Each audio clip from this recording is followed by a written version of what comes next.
comfortable with your state of being? Yeah, I do. I think the more reps you get in a new system, you just feel better. Some of these things are new to me, new to a lot of the guys here, so having an opportunity to physically rep it definitely helps. Kenny, at the Steelers, your 2 years there, did you do much play faking? We were not much play action, no. Is that a challenge, or is it easy peasy for you? I think it's just something that, like kind of you rep it, you get a lot better at. I feel like it's come pretty easily so far in this camp and minicamp and OTAs. I feel like really comfortable going through the play action footwork and the fakes and getting to where I need to be on time. So at Pitt, did you do more? Yeah, a little bit. We were more gunning in Pitt, so not as much under center play action. Kevin and a lot of people have talked about the diversity of experience in the quarterback's room and how that has given you all a high level of conversation. Can you give us an example of a conversation you've had that you feel like reflects how you teach by it? Yeah, I think if we have a concept that may be new to me and I ask Joe about it and he's had it in the past, that's kind of where the conversation starts. Just getting another opinion on how he's read it in the past and footwork, stuff like that. So that's just one example, but there's plenty of them. We're in the film room and some guy has a question. Usually everybody kind of gives their 2 cents and we all talk about it. What's an example of a time that the rookies asked you a question and how you answered it? Probably just going through a read in footwork. Me and Shadur talk about that a lot. Whether you're taking 3, 5, 7 from under center. There's different footworks for each play. And I think, more of the under center stuff, I'd say the college guys have more questions about. It's just something new that they haven't done. So hopefully I can give them some good insight, on things that I do, things that Joe does to help them out. Kenny, as we come to the end of the spring, do you feel like you've accomplished most of what you wanted to? Yeah, I think, coming in, learning the system, getting to meet my teammates and building that bond, and just working every day. You have to take it a day at a time. We're installing new things every day, so you may get that play that you haven't run one time, and you got to take advantage of it. So I think it's gone really well so far. How much of building that bond is organic, and how much you as a quarterback further chemistry and things like that? Yeah, I think it's always organic. I think in football, everyone we're all doing the same thing. We're all on the same mission.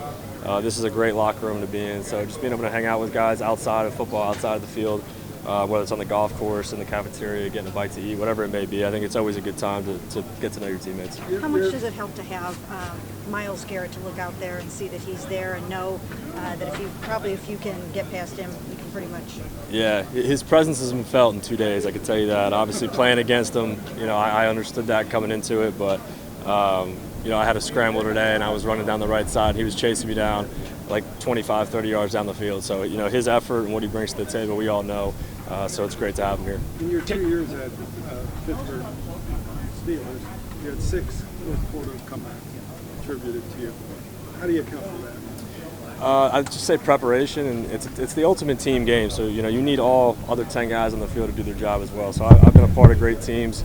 I've had great teammates that, when it comes down to it, the work that we put in, I trust that they're going to be where I need them to be. They know that I'm prepared and I'm going to get the ball where it needs to be. So it's a complete team game, and that's we started the 2-minute stuff today, and I thought it went really well. So it was a good start for that. So everyone talked about developing the bond, with teammates and everything. Obviously, in a week or so, you guys are going to break for kind of off season.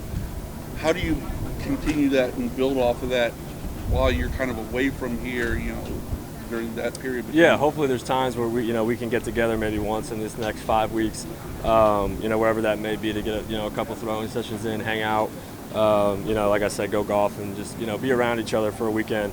Could definitely just help continue to build those bonds during that off time. Kenny, when you were with the Steelers yesterday, you mentioned just about the camaraderie, being around you, being around Joe, being around Deshaun, and just the room that you guys have built, while also at the same time you're competing for one job right now. Yep. Just from your perspective, what's it like? What's that dynamic like? Where you're trying to help out the kids, but also at the same time you're trying to compete for a job. I don't think, like I said the first time, we kind of talked about it. It's just such a natural thing that happens in all the quarterback rooms that I've been in. You just become, you're around each other for so many hours. You become friends. You're always joking about stuff. Like, you become really good friends, and you're working and competing at the same time. So.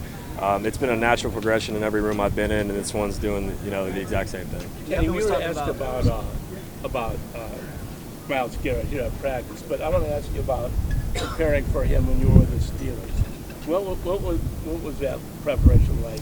Yeah, you're going to get four hands on them at all times, especially third downs. You're sliding, you're chipping, you're putting two men on them. And that just affects everything in the pass game because that takes out an underneath route where guys can start dropping underneath second level, third level throws. So he's truly a game record player, in terms of a game plan. So you always have to, know where 95 is and have a plan for him. Kevin was talking about social media being like an outside noise amplifier. I know you guys try not to pay attention. I'm asking, like, your friends and family, though, like, how do you have to ever try to, like, say, hey, guys, like, that stuff doesn't really matter? Like, what are those conversations? Yeah, luckily, going into my fourth year in the league and playing college football, I think everyone's pretty used to it by now, which is a really good thing. So, no one really talks about it, which is great. When I'm home and relaxing, and I just want to spend time with my family, and work is work. So how can you empathize? I mean, like, you are part of the generation that, like, grew up without a phone, without social media, all that stuff. Some of these younger guys, it's been a part of their whole life. Right. So how can you empathize with them as they try to navigate the world? That's their real world sometimes. Yeah, which is a shame. It's a shame. It should never be considered the real world, what you see online and stuff. So hopefully nobody, buys into that. But I think the guys are handling it well. I never even thought about that. That's pretty true. I don't think it started coming around until I was like 13, 14. So, yeah, it's different world growing up in the social media. I think these guys handle it really well. Kenny, have you had an opportunity to spend a little bit of time so far here with Deontay, knowing him the way that you do? And if so, do you think that maybe you can be a little instrumental in making sure that he kind of acclimates well to the team? Obviously, last year he had some ups and downs. And what can your role be in kind of helping him? Yeah, just help him any way I can. I was talking to him a lot today in the field, in the 2-minute period, going through the play calls with him, where he would be if he was at Z or X or F, and kind of, talking him through each play. So, he's working really hard at it. It's great to have him here. And, I know that he's going to continue to do that. You were in Philly last year, but from a distance, were you like, what the heck's going on with him? You were in Philly last year when he was traded and waived twice in the same season. Yeah, I honestly, I didn't really know what was going on. I try to stay off everything during the season. But, listen, I'm really happy that he's here. I think he could really help us. The things that he can do with his route running and ability. So it's good to have him here. When he's at his best, what can he bring to the table for you guys? One-on-one, he gets separation. I think he does a really good job of getting separation at the line, at the top of his routes. In and out of cuts, I think, is probably his biggest strength. He gets in and out really well. So a lot of those third down, possession down, route running, which you need to be precise at, I think he can bring that. Just a couple more. The way Kevin splits you guys up on the field so everyone can get an equal amount of reps, just how helpful has that been, when you're dealing with a four-man rotation here, so that, you're able to maximize your time and you're not having to wait your turn in line? Yeah, it's big. It's big. The more reps you get, the more comfortable you be. Unfortunately, in a situation like this, you may only get one play one time in the entire camp. So you got to try to maximize as much as you can. Whether it goes good or bad, you can always learn from it, which is great.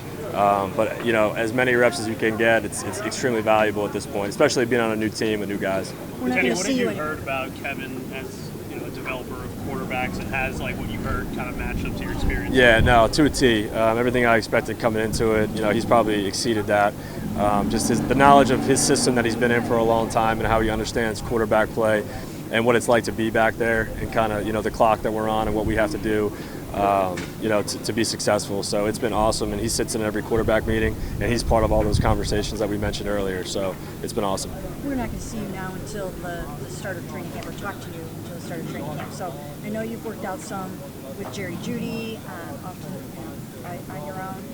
What kind of are your plans, and do you guys maybe as an offense have some plans to try to get all together somewhere? Yeah, I've talked to Jerry and Thrash about it actually, and Joe's in New Jersey, and I'll be back in New Jersey as well. So hopefully we can work something out. We can get 2 or 3 days in the middle of the break to continue to build that timing and hang out off the field before we get ready to go into a big season.